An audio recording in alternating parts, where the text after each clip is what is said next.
Hey, hey, hey. Time for another out of this world story from rSpace. Living with unresolved wounds and trauma and bringing all the resulting behaviors to your relationships is clearly not conducive to healthy, happy intimacy.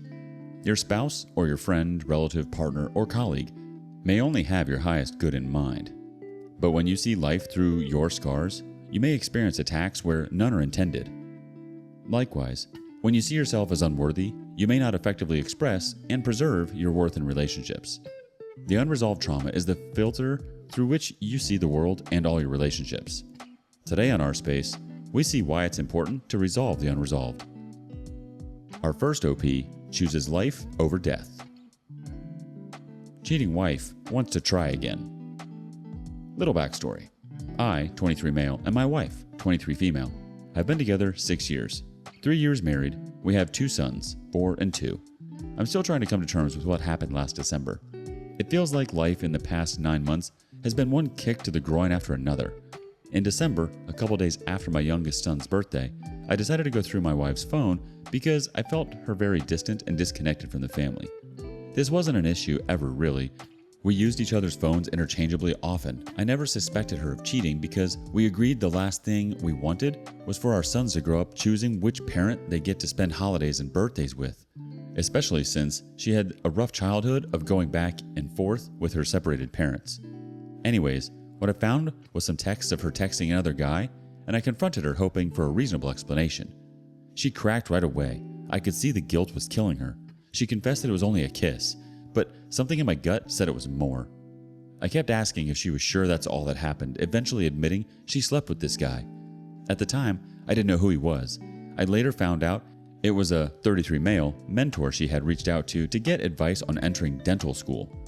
I felt my stomach drop instantly when she confessed. Never in my wildest dreams I thought she would cheat. My gut reaction was to fix my marriage for the love I have for her, as well as for my sons to keep my family that I worked so hard to get. She didn't apologize. She just kept saying she disappointed herself, never really cared how I felt. For the whole month of December, I bended over backwards trying to keep her happy, buying her things, going out more, doing everything she loved. As the weeks passed, it finally started to settle that she really was with another guy, and I became distant, and she no longer wanted to work on things. By this time, it was January. I was at my lowest then, contemplated suicide many times, including an attempt to down an entire bottle of Tylenol pills to try and keep her with me. When she said she was going to talk to this guy, she cheated on me. I passed out, but luckily, I just threw up all the pills. My last-ditch effort was marriage counseling. I got her to show up, but by then she was sure she was done with me. I still wanted to fix our marriage because I love her, and of course because of her family. She said she was done and just showed up so the counselor could give us tips for healthy co-parenting tips. After the session, I told her she would regret not fighting for us, and she said that's a decision she's willing to live with.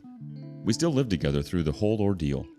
I slept on the couch, in my truck, or with my sons in their room since January. Even though I knew she was talking to the other guy, I still tried to mend things, and I thought we were on a good path when I asked her to be my Valentine's, and she agreed. I was so eager. She had been my first and only Valentine's to date. Only later to find out she met up with the other guy on Valentine's Day for lunch while I was at work and our sons at daycare. The following week, we had a snow-in. We ended up drinking wine and sleeping together. She then told me she had been sleeping with the other guy as well. This hurt more than the first time. She had been lying to the other guy that I didn't live there, so I decided to send her new guy a picture of her holding my junk, with nails he paid for.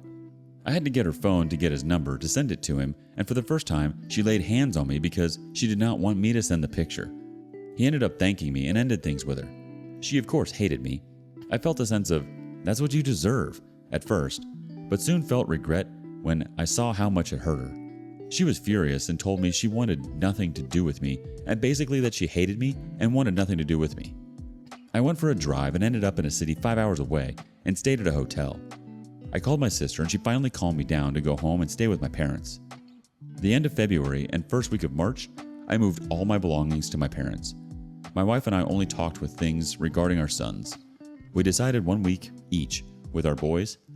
I started feeling more like myself being away from the situation and started talking to a girl who went through a similar situation with her ex-husband. I told my wife expecting a reaction, and there sure was. Her whole attitude changed. She claimed we were even because now I had cheated as well. Now she wanted to mend things, but I honestly started to feel good about being on my own 2 feet instead of relying on her for my happiness. We've been going back and forth from April to now, but I'm still not over her cheating on me, especially the second time she told me she was still sleeping with the other guy because I forgave her the first time and did everything in my power to mend our relationship. But she didn't want to fix things then, and I feel like now that she's had her fun, she wants to come back, and I don't know if I can ever trust her again. The only thing I hate is that I can't tuck in my boys every night like I used to. Asking for your advice. I'm really down in the dumps, but every day gets a bit better. Ask for advice, and you're going to get it. First, from Not Understanding 608. If you go back to that piece of dirt, you deserve whatever she does next. You knew she had another man in her mouth, and you took her back, and she puts more wood in her mouth. You got out now. You're thinking of letting some other dude dump back in? She betrayed you and kept on doing it. She came back because she knew you, being utterly weak, would at least think about it and likely cave and take her skanky butt back.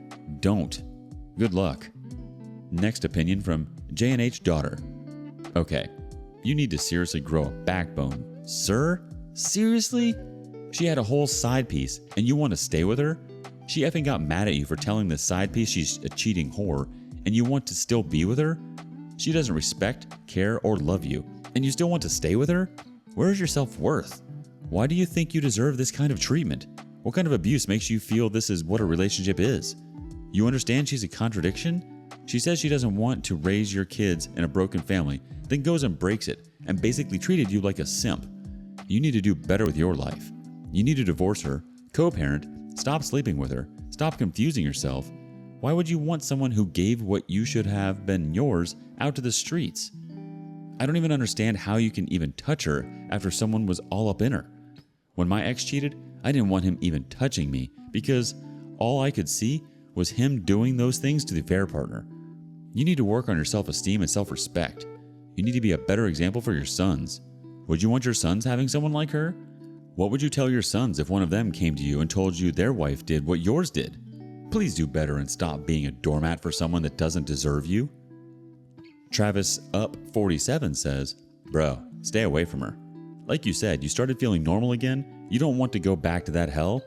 Also, a side note, if they check your dating has been through cheating and knows how it feels, there's probably a good chance that she's not going to cheat on you.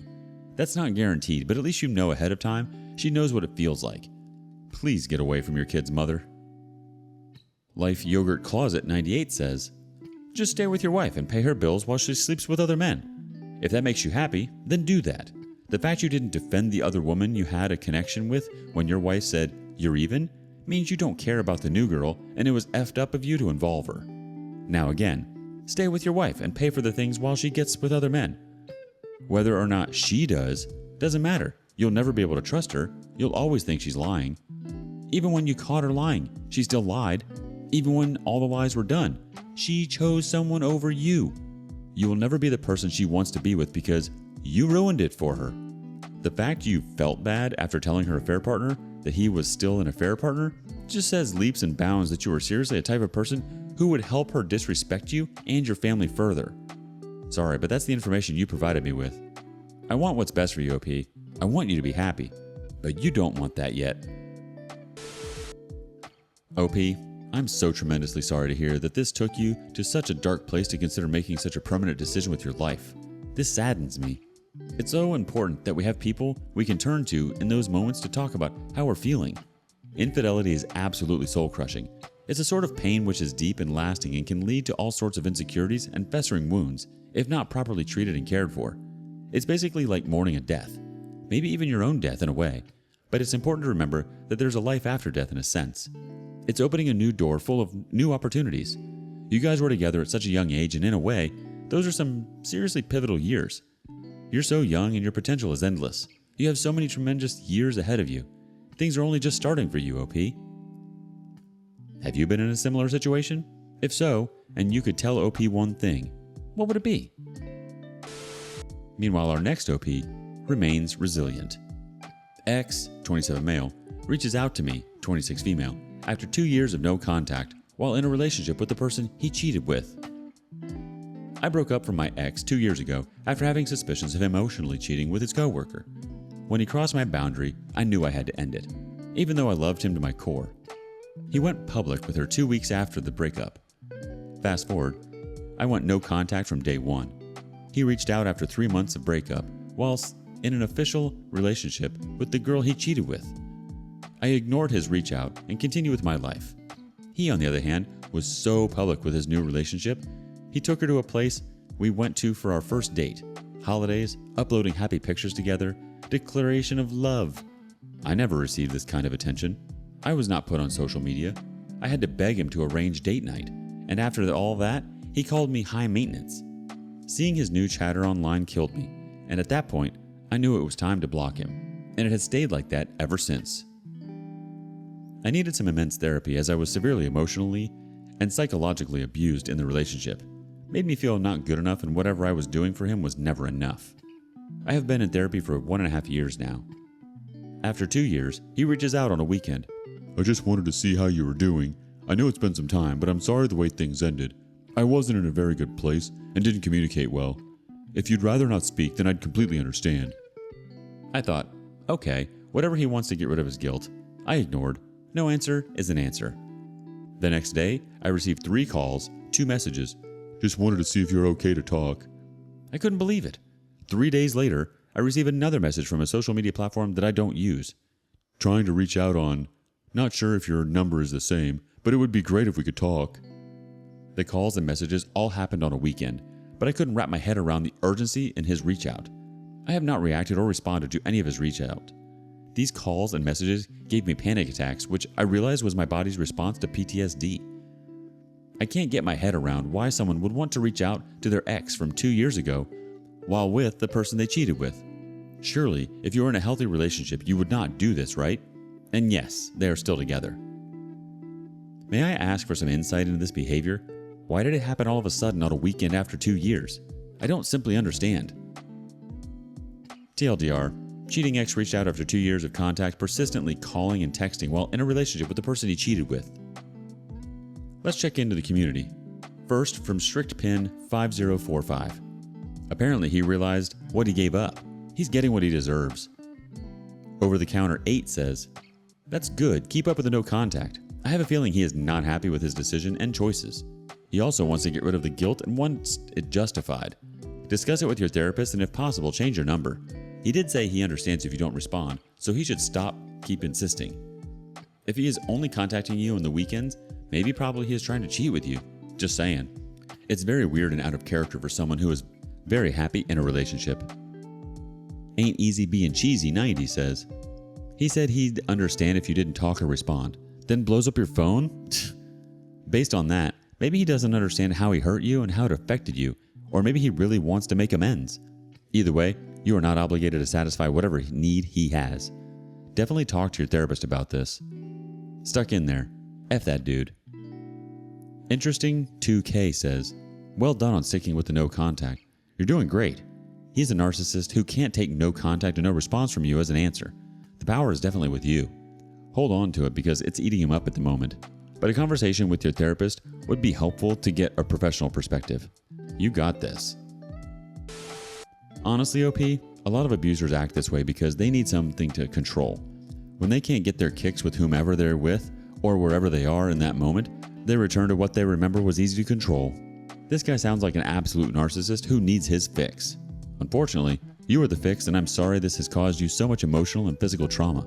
You're doing the right thing by not responding. Don't let him latch on again. He will eventually give in, and he won't reach out anymore. Just have to continue being strong. You got this. You are no longer that person you once were. You are different now. Do you think OP should respond? Let us know in the comments below.